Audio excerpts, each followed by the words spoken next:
لن ينال الله لحومها ولا دماؤها ولكن يناله التقوى منكم كذلك سخرها لكم لتكبروا الله على ما هداكم وبشر المحسنين. خدا تک ان جانوروں کا گوشت جانے والا ہے اور نہ خون. اس کی بارگاہ میں صرف تمہارا تقوی جاتا ہے.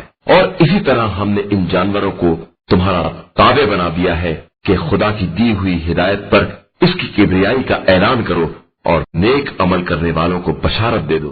بسم اللہ الرحمن الرحیم. الحمدللہ رب العالمین وصلی اللہ علی محمد وآلہ الطاہرین. موضوع گفتگو مستحب اور واجب قربانی میں فرق ہے. واجب قربانی البتہ وہ واجب قربانی کہ جو حاجی کے لیے واجب ہو، کیونکہ ہم نے پہلے توجہ دلائی کہ قربانی حاجی کے لیے واجب ہے، چاہے حج اس کا واجب ہو اور چاہے حج اس کا مستحب ہو. لیکن غیر حاجی کے لیے قربانی مستحب ہے. غیر حاجی کے لیے قربانی بعض دفعہ واجب ہو سکتی ہے نذر، قسم یا عہد کے ذریعے سے. بس یہاں ہماری گفتگو کا اصل موضوع ہے واجب قربانی سے مراد وہ قربانی جو حاجی کے لیے رکن کے طور پر ہے. بس پہلا فرق دونوں قربانیوں کے درمیان یہ ہے کہ حاجی کے لیے قربانی واجب ہے اور ایک رکن ہے اور اس کے بغیر حج نہیں ہوگا. البتہ اس کے طویل مسائل ہیں کہ اگر کوئی قربانی نہ کر سکے تو کیا کرے. مثال کے طور پر پہلے دن نہ کر سکے تو دوسرے تیسرے یا چوتھے دن بھی کر سکتا ہے. مختلف شرائط ہیں. اور اگر وہاں اسے جانور نہ ملے تو پھر وہ 3 دن روزے رکھے. وہ احکام بالکل جدا ہیں کہ جن کا تعلق حج سے ہے. بس پہلا فرق ہے واجب اور مستحب قربانی میں، یعنی حاجی اور غیر حاجی کے لیے، کہ حاجی کے لیے قربانی واجب ہے اور غیر حاجی کے لیے قربانی مستحب ہے. دوسرا فرق یہ کہ حاجی کے لیے لازم ہے کہ وہ ایک جانور کو قربان کرے گا. مثال کے طور پہ اگر باپ اور بیٹا حج کرنے کے لیے گئے ہیں تو وہ یہ نہیں کر سکتے کہ ایک اونٹ ہم قربان کر دیں. اگر انہیں اونٹ قربان کرنا ہے 2 اونٹ کرنے ہوں گے. انہیں ایک جانور قربان کرنا ہے، چاہے وہ ایک اونٹ ہو، چاہے وہ ایک گائے ہو، چاہے وہ ایک بھیڑ یا بکرا ہو. لیکن غیر حاجی ایک ہی جانور میں حصہ ڈال سکتے ہیں. اب حصے کے بارے میں توجہ رہے کہ اونٹ میں بھی حصہ ڈال سکتے ہیں، 7 بھی، 80 بھی اور 100 بھی. یہ جو تصور ہے کہ فقط 7 حصے 70 بھی ڈال سکتے ہیں، 80 بھی ڈال سکتے ہیں، 100 بھی ڈال سکتے ہیں اور 1000 بھی ڈال سکتے ہیں. گائے میں بھی حصے ڈال سکتے ہیں اور بکرے میں بھی حصے ڈال سکتے ہیں. زاد المعاد میں علامہ مجلسی فرماتے ہیں کہ حصہ ڈال سکتے ہیں گوشت فند میں یعنی بکرے میں 70 بھی اور اس سے بھی زیادہ. حصہ ڈالنے سے کیا مراد؟ فرض کریں کہ کچھ لوگ کسی ہاسٹل یا کسی آفس میں ہیں، اب یہ چاہیں کہ قربانی کریں تو 100 روپے ڈال کے سب کہتے ہیں کہ جی ایک جانور ذبح کر دو. یہ ان سب کی جانب سے قربانی مانی جائے گی، ان سب کو ثواب ملے گا. ہاں یہ اور بات ہے ان سب کو 1-1 کلو گوشت نہیں مل سکتا 100 روپے میں، لیکن انہیں ثواب ضرور ملے گا. بس اگر کسی ہاسٹل میں 1000 بچے ہیں اور کہتے ہیں کہ ہم 1000 لڑکے 1000 لڑکیاں ایک گائے ذبح کریں یا ایک بکرا ذبح کریں، تھوڑے تھوڑے پیسے ڈالیں، تو جس نے 10 روپے ڈالے یا جس نے 20 روپے ڈالے ان کو بھی ثواب ملے گا. بس حاجی ایک جانور کو ذبح کرے گا چاہے وہ بڑا ہو چاہے چھوٹا، لیکن غیر حاجی کے لیے جائز ہے کہ وہ ایک ہی جانور میں کئی افراد حصہ ڈالیں. جیسا کہ ہم نے عرض کیا کہ غیر حاجی یعنی جس کے لیے قربانی مستحب ہے وہ ایک ہی جانور میں کئی لوگوں کو شامل کر سکتا ہے. تو بہتر ہے کہ وہ بے شک ایک ہی جانور ہو، چاہے وہ سائز کا چھوٹا کیوں نہ ہو. اس قربانی میں پہلے مرحلے میں تمام انبیاء علیہم السلام کو، پھر تمام ان کے اوصیاء علیہم السلام کو، خصوصاً امام زمان علیہ السلام کو شامل کرے اور اپنے تمام آباء و اجداد کو، حتیٰ تمام مومنین کو، اور پھر اگلے مرحلے میں اپنے بیوی بچوں کو شامل کرے اور نیت کرے کہ میں ان سب کی جانب سے اللہ سبحانہ و تعالیٰ کی بارگاہ میں اس قربانی کو پیش کرتا ہوں.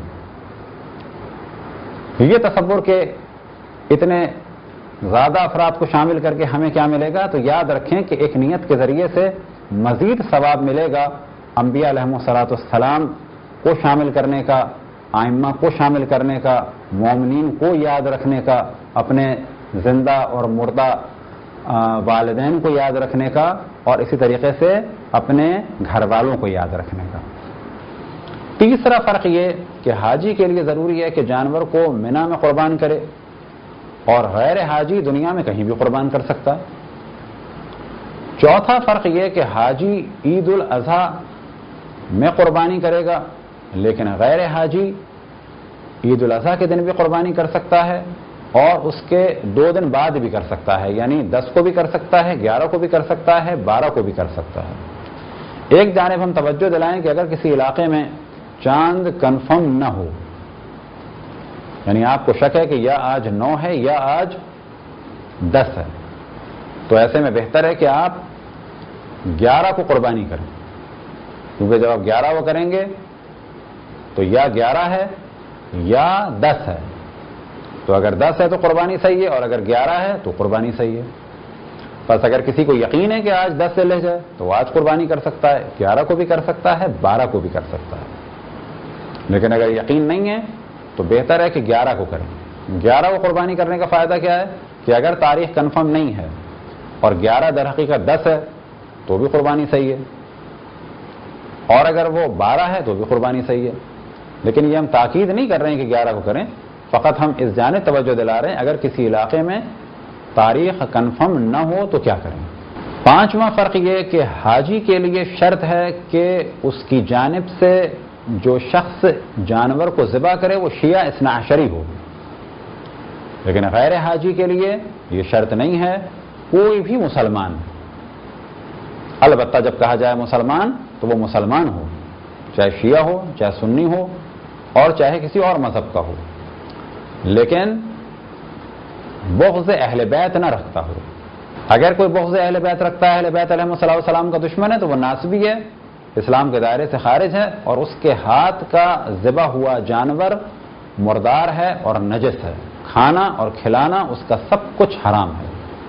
اسی طریقے سے اگر کوئی شخص اپنے آپ کو شیعہ کہتا ہے یا شیعہ بن گیا ہے اور اس کے بعد کسی نبی اور امام کے بارے میں کہے کہ وہ اللہ ہیں، تو یاد رکھیں وہ شیعہ نہیں ہے، وہ کافر ہے، اور اس کے ہاتھ کا بھی ذبح کیا ہوا جانور مردار ہے، نجس ہے، کھانا کھلانا اس کا حرام ہے۔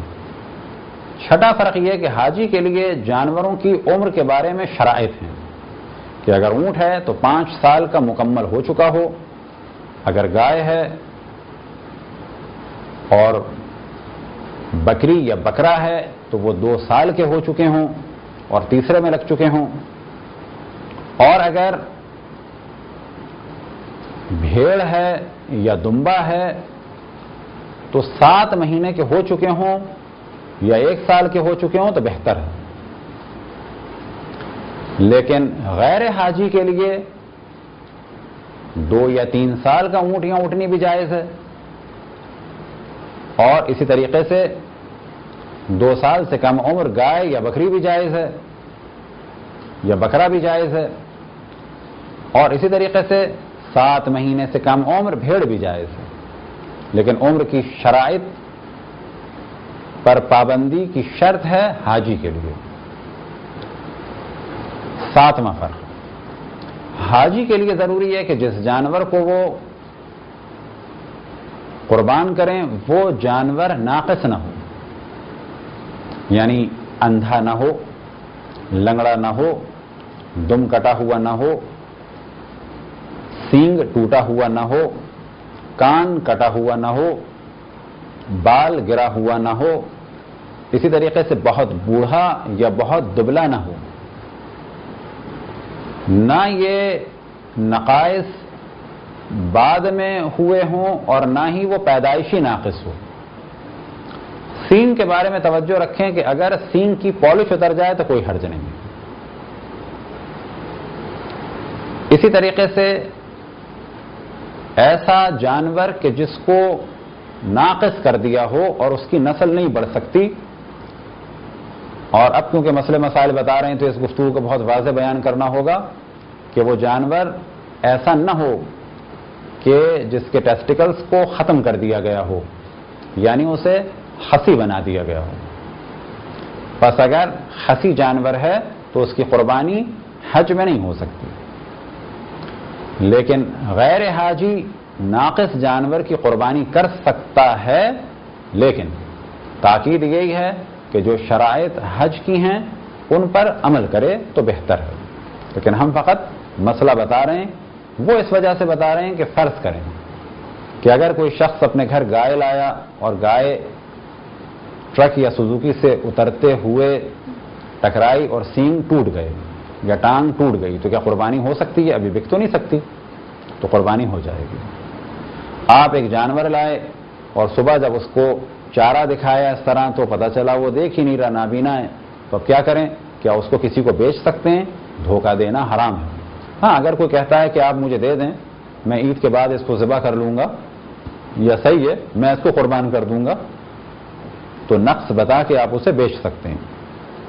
لیکن اگر آپ اس کو قربان کرنا چاہیں تو کر سکتے ہیں، لیکن اگر اللہ سبحانہ و تعالیٰ نے مال دیا ہے تو بہتر ہے شرائط کے مطابق جانور کو ذبح کریں۔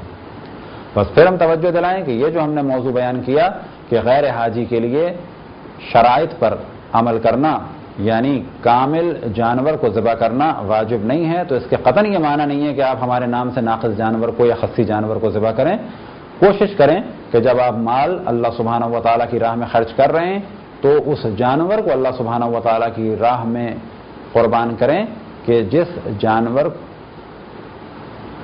کے بارے میں یہ کہا جا سکے کہ یہ جانور ناقص نہیں ہے بلکہ صحیح و سالم ہے۔